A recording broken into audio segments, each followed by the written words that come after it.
Hindi yan ganyan. Ginawa mo influencer style. Dito kami sa may Turtle ba to? Turtle Cafe. Nasa loob lang siya ng mga BTS station. Halos lahat ng BTS may ganito. For today, magkano tayo? Temple hopping. Hindi temple run. Temple hopping. So yung mga temple na pupuntahan natin is 5. Yung una, Wat Paknam, never ko pa napuntahan yun. Or hindi ba namin napuntahan? Kasi medyo ano siya, outskirt. Medyo outskirt siya ng city center. Malapit siya sa river. So, hindi siya around the vicinity? Hindi siya around the vicinity, yes. And then, syempre, yung Wat Pho and Wat Arun. Hindi pa rin kami pupunta sa Grand Palace kasi mahal yung entrance fee. 500 baht. So, wag na yon. Tapos, yung next is Wat Benchama Bofit. hindi ko pa rin napuntahan yon. So, bagong temple to. And then, yung isa is Ratchanat Daram. Ito yung mataas na kailangan ng 400 steps. So we'll see kung tutuloy ang mga seniors. Kaya yan. We'll end our night sa Icon Siam. Yung may yung gentle monster na may dash hand. Okay. Yun. Tapos mag-food trip kami dun sa baba for our dinner and yung tip sa mine hindi ko natikman nung last time. Okay, tara na.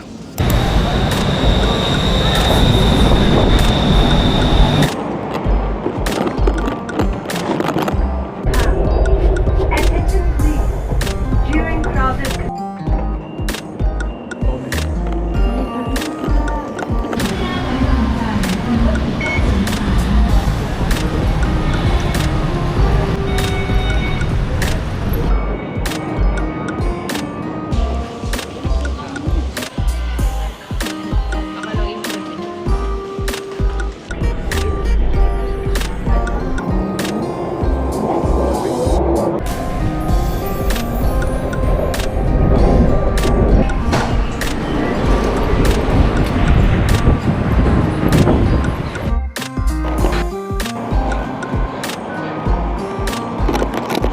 Inabot din ng mga almost 1 hour yung naging biyahe. Tapos, 'di ba, from Green Line na Sukhumvit Line, nag-transfer kami sa Blue Line, which is the Metro Line. Ang haba ng pila dun sa Metro Line. So, pila, bilihan ng ticket. Meron kaming mga credit card na dala. So, meron ng EMV chip enabled yung mga ano tawag doon? Yung machine nila.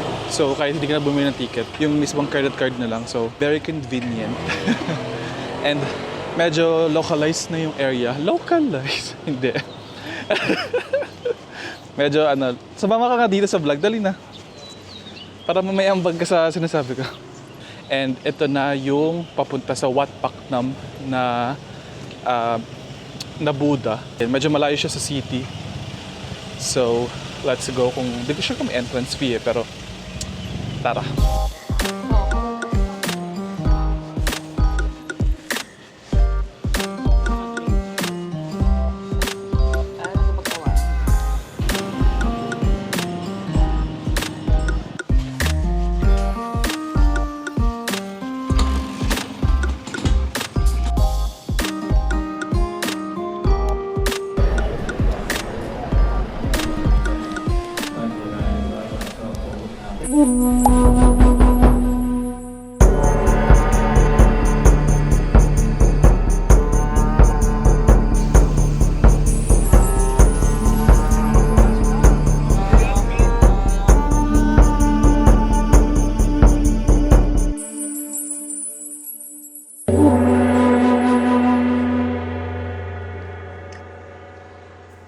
Tapos na kami mag-picture-picture dito sa may Buddha. So, since this is a place of worship, so make sure na if pupunta kayo dito, observe silence.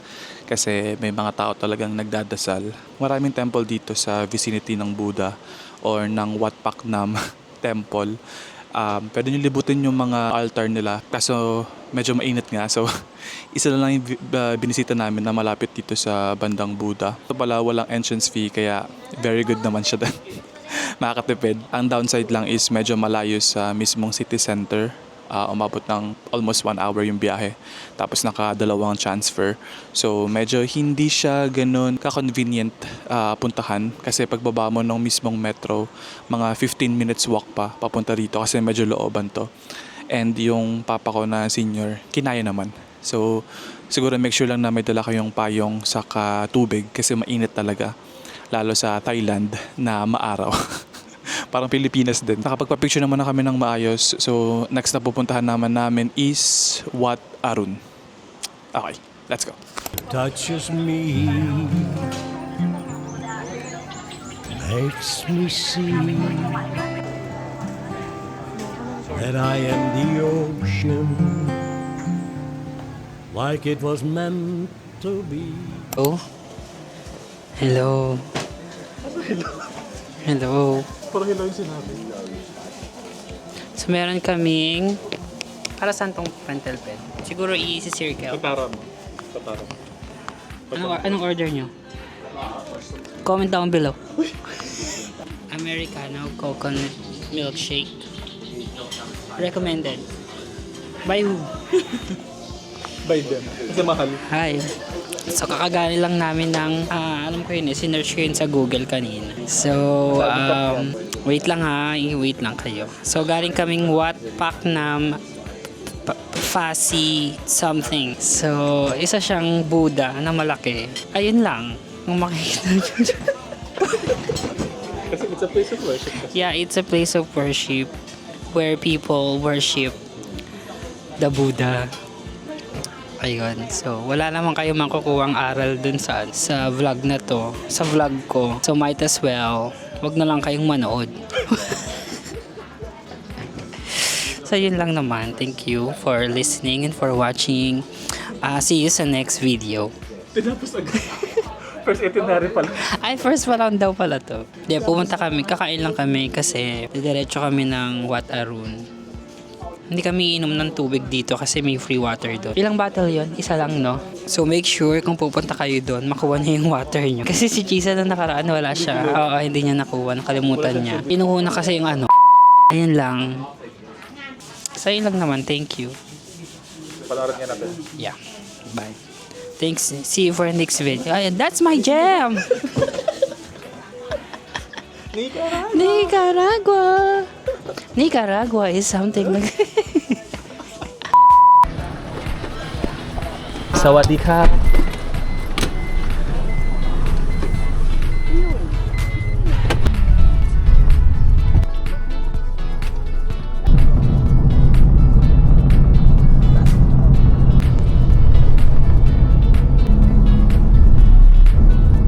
Ito yung sinakin naming Velfire na Toyota. Ano siya? Premium. Puro lang namin binayaran namin, 163 baht. So nasa around 305 pesos lang. 5 na kami doon. Nakatipid kami ng lakad. Sobrang init. Okay, ito na yung Wat Arun, guys. At mag-rent tayo ng ganyan. Dito sa gilid, marami siyang nagpaparent ng Thai traditional costume. Tingnan natin kung makakahanap tayo ng mura.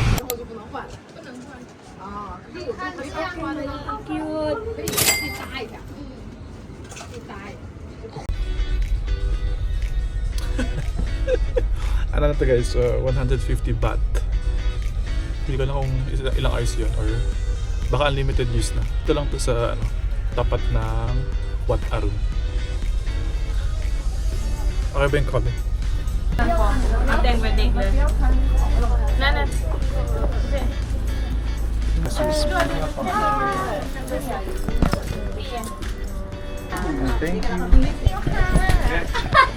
Ganda.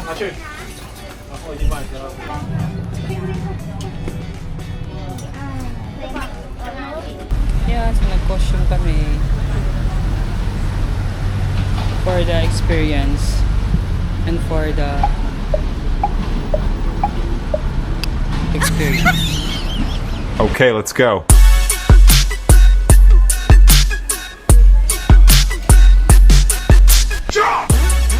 We're now inside the Wat Arun and here's our costume. Ang ganda.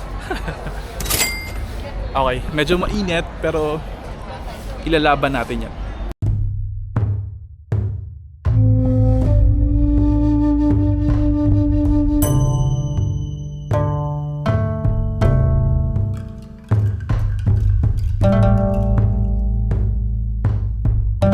Medyo kailangan mo maging palaban kasi sobrang daming tao. Kailangan mo makahanap ng ayos na photo spot. At ang init. So kailangan mo talagang magbaon ng tubig at ng payo. Sobrang init. Kita nyo ba? Tara, picture pa tayo.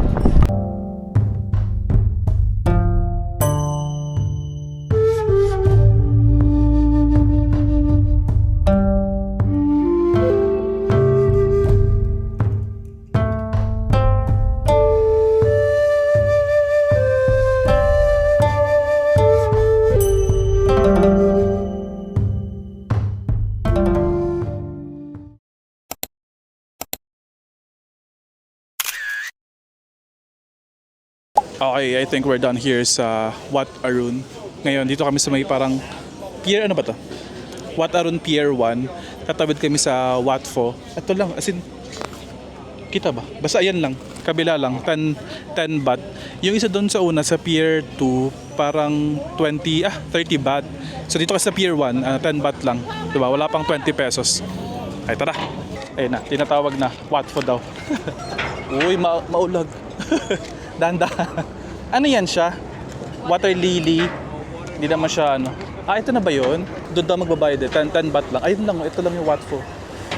Tawid lang tayo. 10 baht. Let's go.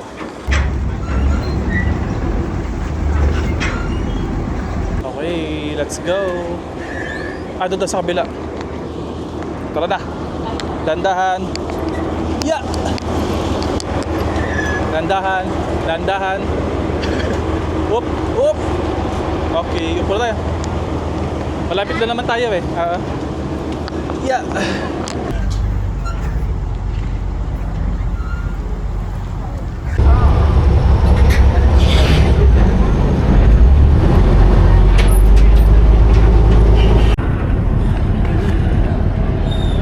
Dito pala magbabayad pagbaba mismo ng boat. Ito yung boat eh. Pagbaba, ito yung bayaran. Ang galing. Pagbaba yung bayad. 10 baht lang naman siya per person. And then, paglabas dito, ayun doon na yung Wat Pho. Konting lakad na lang. Yung reclining Buddha.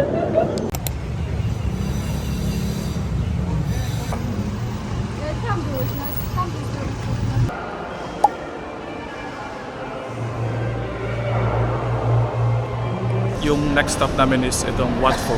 And dito yung reclining Buddha. Nandito sa likod. Ito. Paanan ng Buddha yung nandito. Meaning ng reclining Buddha, kaya siya nakahiga. On his right side is peace and detachment. And symbolizes rebirth. So, kaya siya nakahiga or naka-recline. Okay, pila tayo dito sa may magandang picture spot.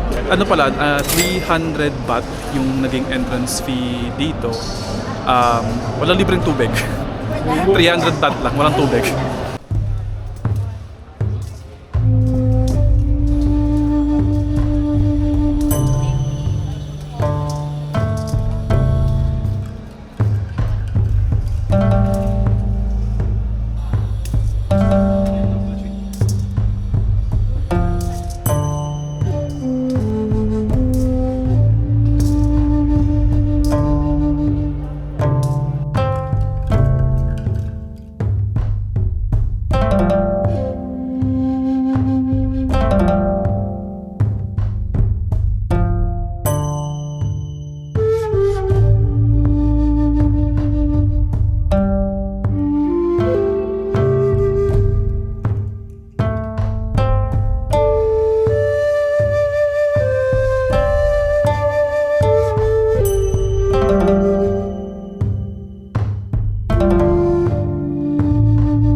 Okay, we're done here sa Wat Pho. Dito lang kami sa may reclining Buddha nagpa-picture. Dito na kami nag-ikot-ikot kasi anong oras na rin. Pagod na ang mga seniors at ako din. So, sorry namin tong costume. Sulit naman yung 150. Yan. Tatawid ulit kami dun sa may Wat Arun. 10 baht lang naman ulit yung pamasahe. And then, pupunta na kami sa Icon Siam. Ito na siguro yung last temple. Actually, may 3 pa na nasa itinerary pero hindi na namin napupuntahan. Pagod na ang mga senior. At ako, at kami. Uy, hindi ako kasali. Lu! Kaya Ano ko ka, pa nga superpower? kahit namang temple. Lu! Sige. Ikaw na lang. Sa mga ugali. Huwag kayo mag-subscribe. Okay, so yan. After nun, pupunta na kami ng Icon Siam. Doon na kami tatambay. It's a mall. It's an iconic mall kasi nga Icon Siam. So meron siyang 9 department store. Lu! Kasi siya, Pausok. lahat yon iconic. Lahat yung iconic. Yes, kaya siya Icon Siam. Ay, anong oras na ba ngayon? 4:18 na. So, pwede na yan kasi pagka nandun mga 5:30 nandun na tayo. Early dinner tapos ikot-ikot sa mall. Ano yun medyo luxury mall pero wala naman tayong bibilin. Window shopping na lang. Ay ako mag-shop. Mag-shopping ka ng Dior or ng Louis Ng Dior? Vuitton. Dior. Or pwede ng anything. Anything na pwede pag-shopping. Yeah, anything na pwedeng nakawin. Cut. Okay, tara. Doon na tayo mag-dinner. Kapagod. Okay, let's go.